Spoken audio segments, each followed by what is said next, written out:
So everyday leadership means we can all be leaders, but but what you've described is it's very important, just like you learned at the knee of your father. Yes. It's very important to have that specific individual in your professional world as a coach, as a mentor, as someone to watch and emulate, to do the things that we're expected to do.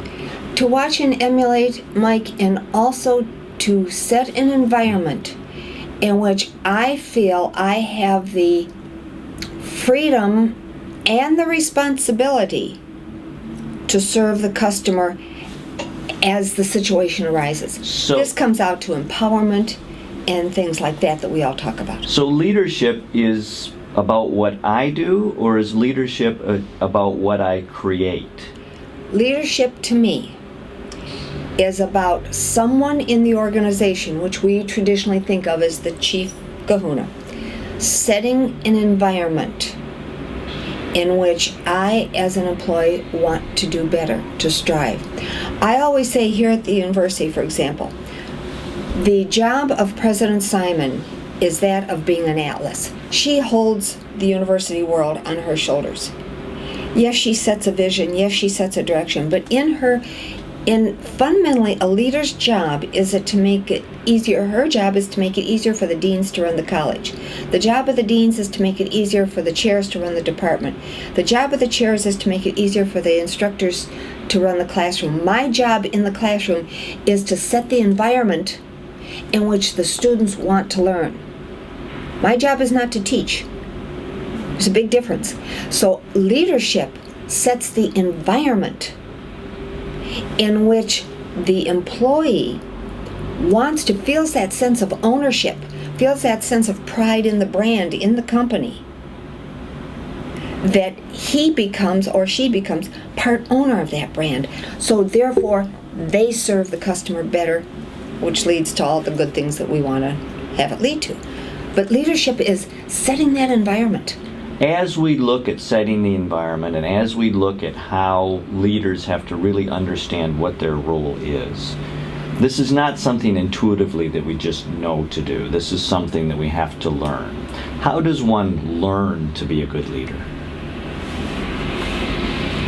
Not everyone is fortunate enough to be able to sit at the knee of your father and learn leadership from that point of view. How do we learn when those kinds of models are not available to us?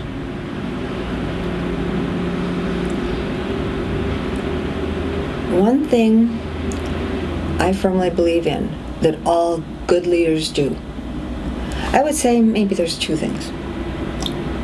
I'm sure there's more, but in general, leaders are like submarines. They keep the radar screen up. A submarine sometimes skims under the water, but the radar scope is up and it's looking around at all times. It is seeing what is on the horizon that can threaten my business and can give me an opportunity. So a leader is always looking around, always seeing what's going on in their own backyard, as well as what's happening across the country and across the world. That's one thing a leader can learn to do. They can force themselves to do. That's be more aware. To be more aware, to search out. Mm-hmm. Our information load, come in. Our information load is going to double every 10 years. It's incredible the amount of input we or can actually every have. 2 years. Yeah.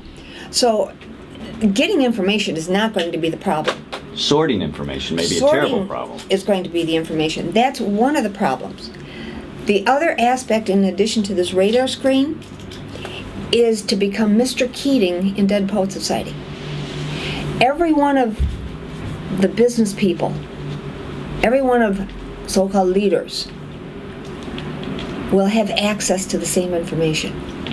We can type it and get it. You can get the same thing I can do. It's not getting the information, Mike. It is, what do I see different or unique in that information? If you remember the movie Dead Poets Society, there's a scene in there where Mr. Keating, Robin Williams' character, has all his students stand on the desk and look around to see the world differently. That's what a leader does. A leader says, instead of saying why, a leader says, why not? Why does an ice cream cone only have to hold ice cream? Why can't it hold taco meat? Why can't it be made out of some type of a noodle material and have chop suey in it? Who said it only has to be for ice cream? They ask why not. Why does a hamburger have to be round? Why can't it be a triangle? I don't know. You know, it's understanding what's going on out there, what the consumers need, what they want, because in essence, business, in a developed environment in which we all live, we're fortunate to live that way, their job is to really, from a marketing standpoint, is to turn a consumer want into a consumer need.